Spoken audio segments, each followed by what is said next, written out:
Hoje eu converso com um cantor, compositor, cineasta e tradutor que dedica parte do seu tempo para cuidar das reservas verdes do país. Com o nome de Gringo, fez sucesso cantando música pop internacional, trilhas de telenovelas e filmes.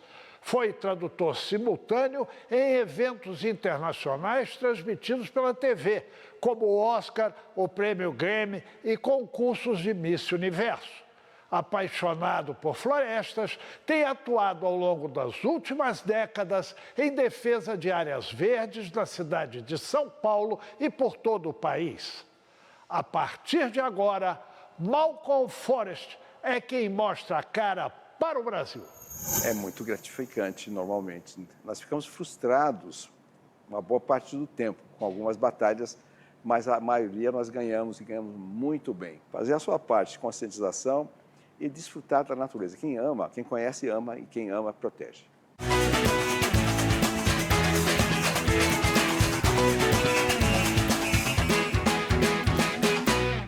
Malcolm, seja muito bem-vindo. Prazer meu. Malcolm, você faz parte de uma geração de cantores brasileiros que adotavam nomes estrangeiros, notadamente ingleses e tal, e que fizeram muito sucesso numa época, né? Michael Sullivan, o Morris Albert. Maurício Alberto Kaiserman. Isso, o Morris Albert. E tal. Agora, o seu nome é seu nome mesmo, Sim. né? Qual é a origem sua familiar? Bom, a minha mãe é carioca, né? Dona Lígia, e meu pai é americano, de Fort Wayne, Indiana. E eles se conheceram no Rio de Janeiro durante a guerra. É uma história muito bonita. 45. 42. Ele veio a serviço da Marinha de Guerra dos Estados Unidos. Ah, ele era militar. Ele era militar. E aí, minha mãe gostava muito de cinema. Ele gostava de filmes também históricos. E um dia, assistindo um filme, nos letreiros finais, apareceu o nome do maestro que compôs a trilha. Sir Malcolm Sargent. Consultou meu pai gostava de Shakespeare, de história e tudo. Ele falou, sim, Malcolm está em Macbeth. Malcolm foi rei da Escócia e babá. E aí ficou Malcolm, né? E eu já nasci com o nome de maestro dentro do cinema. E veja o que eu faço hoje. Em casa nós falávamos as duas línguas. E eu ia para os Estados Unidos, eu fui com 1 ano, depois com 2,5, depois com 7. Nessa ida do ano, 1 ano, 2,5, eu voltava, tinha esquecido o português. Chegava nos Estados Unidos, o pessoal falava, he don't talk like we do, os meninos. Ele não fala que nem a gente. Chegava aqui, eu falava outro mais, usava a formação léxica do inglês do português. Eu fui bilíngue, né? Como é que a música surgiu na sua vida? Os seus pais gostavam, tocavam algum instrumento? Como é que foi isso? A mamãe gostava muito, meu pai também cantava, mas ninguém era dedicado a um instrumento, né? Minha mãe tinha estudado violino e ela me incentivava a estudar música. E aí, no Colégio Dante Alighieri, tínhamos aulas de canto, e eu percebi que eu cantava com uma boa voz, né? Era canto orfeônico, né? O coralzinho que cantava. Na admissão ao ginásio, eu fiquei de segunda época. Eu sempre fui muito bom aluno, terceiro da classe, quarta classe. Mas chegou na admissão, deu uma zebra lá, que fui para a segunda época. Passei, mas aí o Colégio Dante Alighieri pegava todo mundo daqui, ficou de segunda época, na última classe, eu fui para F, primeira F. Tinha repetente, tinha os incorrigíveis lá, bagunceiros. E os professores idosos já não aguentavam aquilo, né? Mas como são as coisas, né? Aquilo virou um desafio. Eu acabei me formando em música na Universidade da Califórnia. Pois é, só que você antes fez engenharia. Como é que é essa história? Então, como é que o engenheiro foi parar na música? Naquele tempo, não havia muitas opções dadas às crianças, né? Ou você fazia uma faculdade de Direito, você é advogado, ou de Medicina, ou de Engenharia. Pouco se falava de economia, artes, não existia Não, isso. e tinha aquela coisa da família querer o filho doutor, né? Então eu optei pela engenharia. Eu pensava assim, advogado, não sei direito como é que é isso. Medicina, eu acho muita responsabilidade. Tratar de ser humano é muito delicado isso. Mas a engenharia, assim, faz ponte, faz prédio. A gente gostava, né, como criança. E eu caminhei nesse sentido. E você era bom em matemática? Sim, eu era bom em matemática. Eu entrei em 12º lugar na USP, na matemática, e em primeiro na física, eu gostava mais de física, do Mackenzie, né? E na engenharia do Mackenzie também. Aí eu tranquei Eu fiz um semestre na USP de matemática e fui estudar em Purdue University, nos Estados Unidos. Meu pai, foi uma experiência boa. Foi. Por um lado, foi excelente, né? Por outro lado, eu, 18 anos, filho único, saí do ninho aqui com meus amigos, meus pais, então não foi fácil. Uma disciplina quase militar naquela faculdade, né? 7 horas da noite, apagava suas luzes no dormitório e acendia de novo umas 9 horas, mais um pouquinho, depois apagava, você tinha que dormir. Era um acampamento militar, né? Mas foi bom. Não tinha boemia? Não tinha, não, e nada disso. Malcolm, e como é que o cinema entrou na sua vida? Bom, eu, desde pequeno, gostava de cinema. Meu pai tinha uma filmadora que ele comprou em 56 nos Estados Unidos e ele gostava de filmar. Ele fazia uma magazine, era uma caixinha assim que vinha um filme dentro, um magazine chamava. Na época da universidade, você continuou cantando? Não? Sim, sim. Aí nos Estados Unidos eu comecei com as exatas ainda, mas eu já passei no ano seguinte para a Califórnia, para a Universidade da Califórnia. E lá já entrei no departamento de música. E a UCLA, né, ela tem um grande departamento de cinema. E eu comecei a me interessar por fotografia, Ricardo. Mas naquela época a máquina fotográfica era um elemento caro. Existiam umas maquininhas bem fuleiras, né, da Kodak. Era uma caixinha quadradinha. Caixinha quadradinha Brownie. Tinha um negócio que falava tchaf. E o filme era caro, a revelação. Porém, a Fotótica, a Sinótica eram lojas na Conselheiro Crispiniano que tinham vitrines fantásticas. Ficava ali babando que nem cachorro na vitrine do açougue, né? No próximo bloco, Malcolm Forrest conta mais sobre sua carreira artística e também como se tornou um defensor das florestas brasileiras. É já, depois do intervalo. Fique conosco. Como foi essa sua entrada na luta pelo meio ambiente, pela preservação das florestas brasileiras?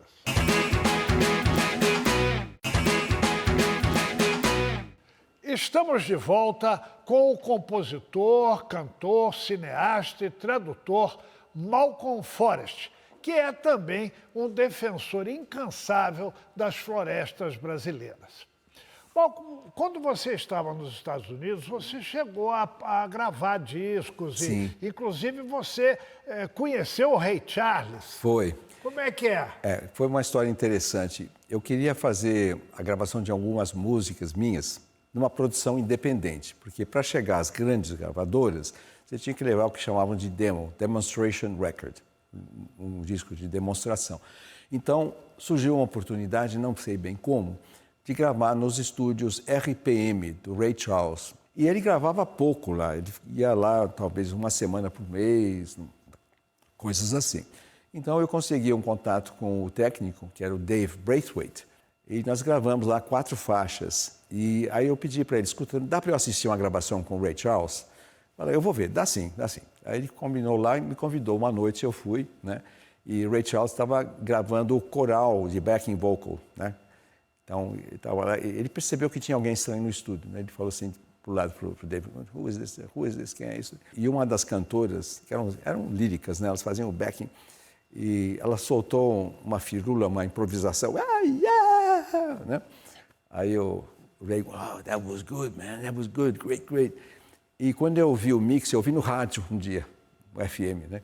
Essa música, ele aproveitou e falou, antes dessa figura decorativa, ornamentada da cantora, ele falou assim, sing your heart out, né? Canta para valer. Né? Então, foi uma experiência muito boa, aprendi bastante ali com eles. Você foi de uma época, nos anos 70, eu até comentei no primeiro bloco, onde muita gente adotava nome estrangeiro, né, para fazer sucesso, cantando em inglês e tal. Sim.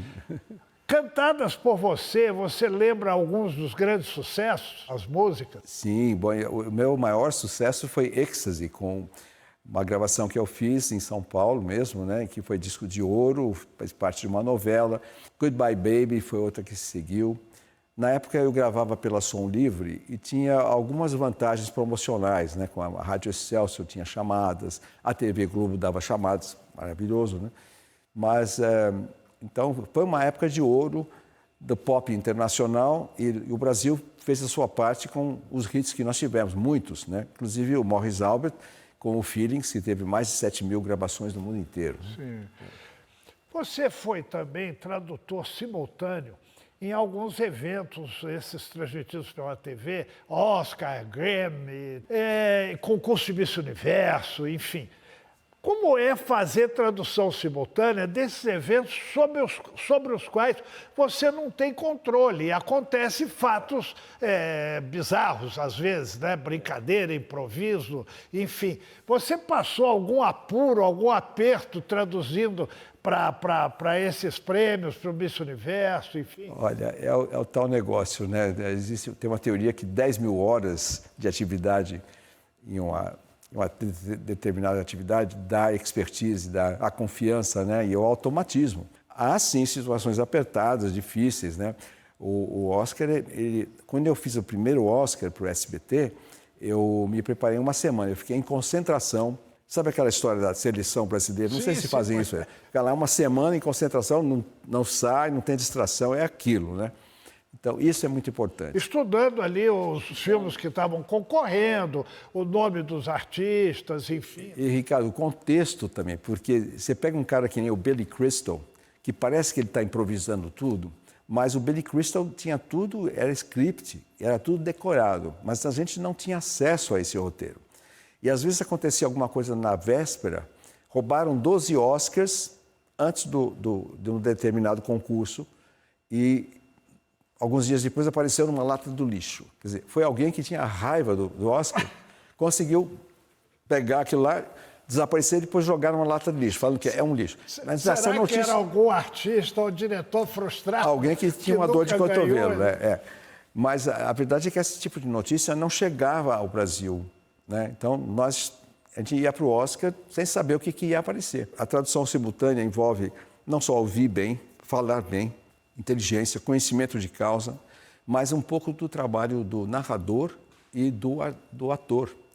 A gente está interpretando de forma mais leve, abreviada, não dramatiza como o ator faz, mas a gente dá um pouco da ênfase, né? Porque tem que passar a emoção. E deve ter alguns momentos que você precisa adaptar, né? Porque não é toda palavra que tem tradução ao pé da letra, enfim, né?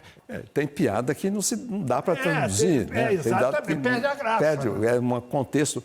Enfim, sempre tem que se fazer uma adaptação. Malcolm, você é cantor, compositor, cineasta, fotógrafo, tradutor, enfim, essa carreira artística, onde você é polivalente, enfim, de repente você se envolve com o meio ambiente. Como foi essa sua entrada na luta pelo meio ambiente, pela preservação das florestas brasileiras? Olha, eu tive a bênção de viver num bairro muito bom em São Paulo, perto da Serra da Cantareira, parte da Serra da Cantareira, né? Nós temos aqui uma reserva florestal de mais ou menos 100 quilômetros quadrados, dentro do estado grande de São Paulo.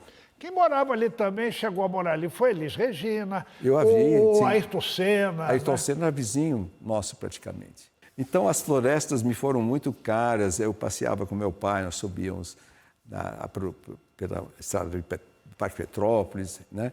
E vendo a necessidade, havendo a poluição que começou no Brasil. Em 68, 69, houve uma mudança e começou a aparecer poluição aérea, né, do ar. E eu fiquei horrorizado com aquilo. Os Estados Unidos já tinham uma consciência disso e Los Angeles sofreu muito com a poluição. E essas foram algumas das causas que me levaram a defender mais as florestas. E agora, recentemente, com os incêndios, né? Criminosos, em grande parte. Terminaram ali não só florestas, como também residências. Na Califórnia sofreu muito com isso, mas muitos desses incêndios são criminosos. Depois do intervalo, vamos conhecer as ações concretas, as campanhas em defesa da natureza que o Malcolm faz e participa intensamente. A gente volta já já. Você fez uma campanha contra aquele projeto da famosa via perimetral metropolitana. Como você se meteu nessa história? Então, a ideia é trazer mais verde para a cidade, porque nós fomos criados para viver na natureza. Que outras campanhas você esteve participando depois dessa?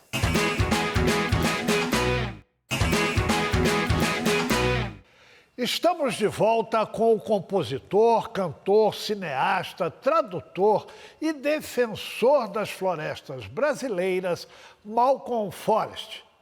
Você fez uma campanha, na verdade você encabeçou, você liderou e fez uma campanha contra aquele projeto da famosa via perimetral metropolitana, que ia exterminar ali um bocado de árvore, né, e tal.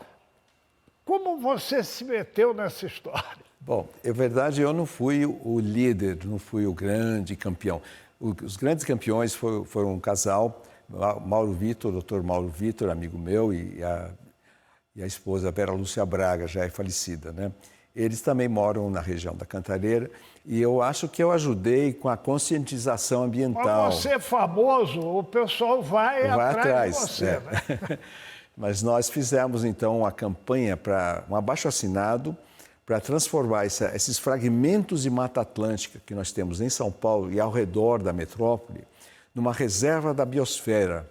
É uma figura criada pela Unesco para determinadas áreas que são de importância vital para a sobrevivência do homem, né? Então, ela visa proteger a vida humana.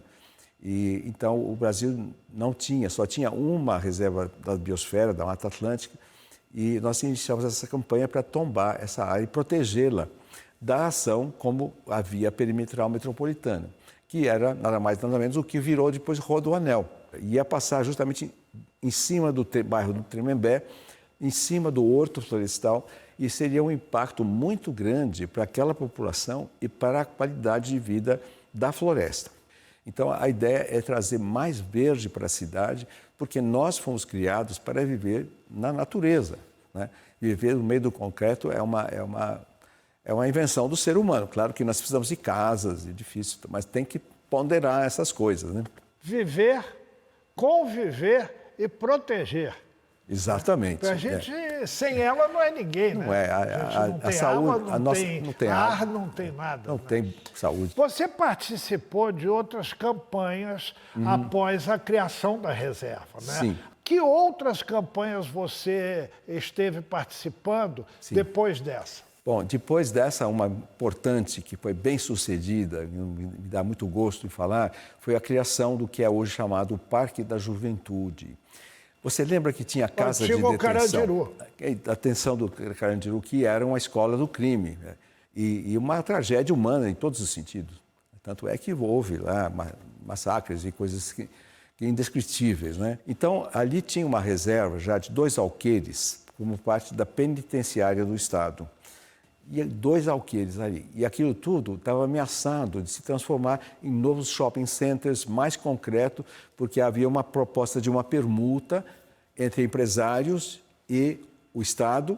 Então, nós entramos com uma campanha para transformar essa área do Carandiru em área verde, ampliar a área verde de Mata Atlântica, criar escolas. Isso chegou a um ponto que o governador Mário Covas fez um decreto, Parque da Juventude. E foi uma grande vitória, porque nós conseguimos eliminar a tragédia humana que era aquilo lá e nós preservamos o verde, ampliamos o verde e evitamos, Ricardo, o adensamento imobiliário ali. Malcolm, o que é a AMAR?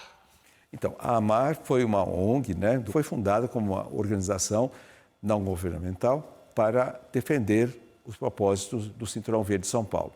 Então, ela começou nesse esteio da campanha da Reserva da Biosfera. E fizemos o trabalho com o Carandiru, fizemos a campanha para Diamantina, Patrimônio da Humanidade. Chapada Diamantina, há uma campanha que ainda não frutificou, mas enfim... Atua o Brasil todo. Brasil todo. E agora ela é uma associação de âmbito mundial e abrange a cultura também, além de continuar nessa educação ambiental. Por falar em ações culturais, eu vou perguntar para o cineasta agora, né? Você dirigiu um documentário sobre o Frei Galvão, né? Sim. Que é o primeiro santo brasileiro, né? Canonizado, enfim. O que esse seu filme, esse seu documentário, conta sobre a vida dele? É uma biografia, né? Surgiu a partir de uma promessa que eu fiz, com muita pena, de um rapaz que estava com uma doença autoimune terminal. E minha mãe também, Dona Lígia, também, ela tinha muita fé. E ela sentiu que alguém tocou o braço dela quando eu falei do caso. E ela lembrou de Frei Galvão, que nós já conhecíamos a história de Frei Galvão.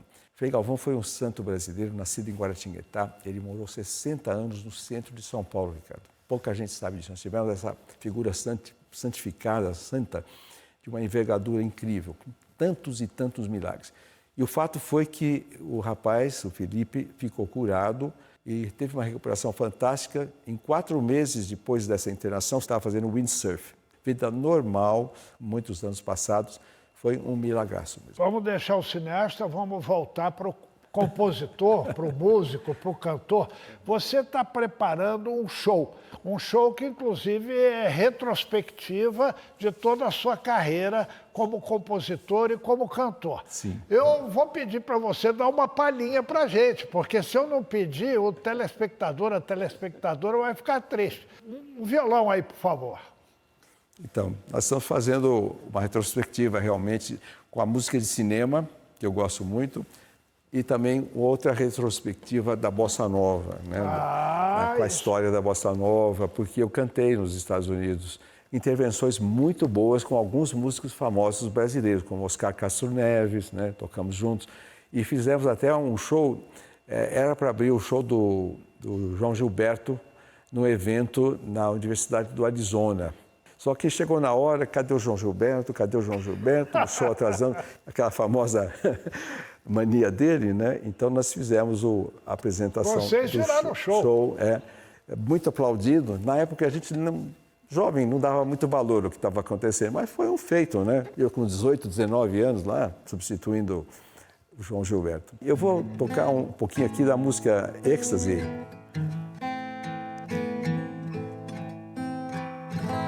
When I am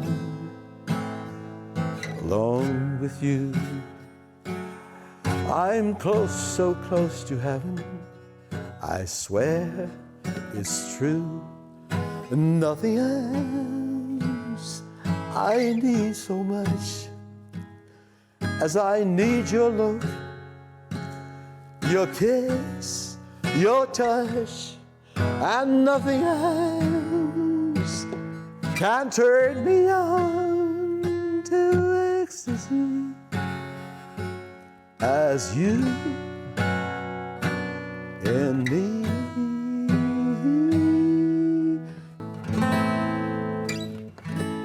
Qual novela que tocou? Foi a novela Gina, com o roteiro do Rubens Evaldo Filho. Ele era roteirista também, com quem eu fiz... E também comentava o Oscar. Eu fiz 6 Oscars com ele. Saudade dele. Saudades do amigo, né?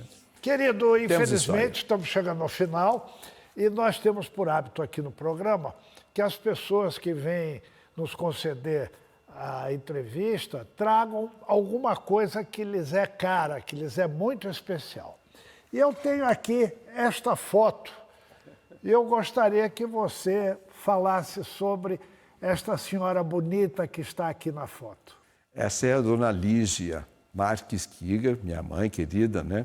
Que viveu quase 101 anos e gostava muito de cinema, gostava de música, e eu devo a minha vida a ela. Malcolm, muito obrigado, parabéns. Você, obrigado, esse trabalho de luta pelas florestas, também está ligado a essa beleza da música, Sim. A beleza do cinema, né? A beleza de tudo que compõe, né, o universo do ser humano, que faz o ser humano feliz. Né?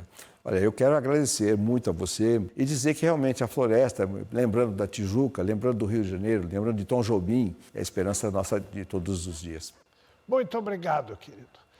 E na próxima semana voltamos com mais uma história de transformação, de luta por um Brasil melhor. Até lá!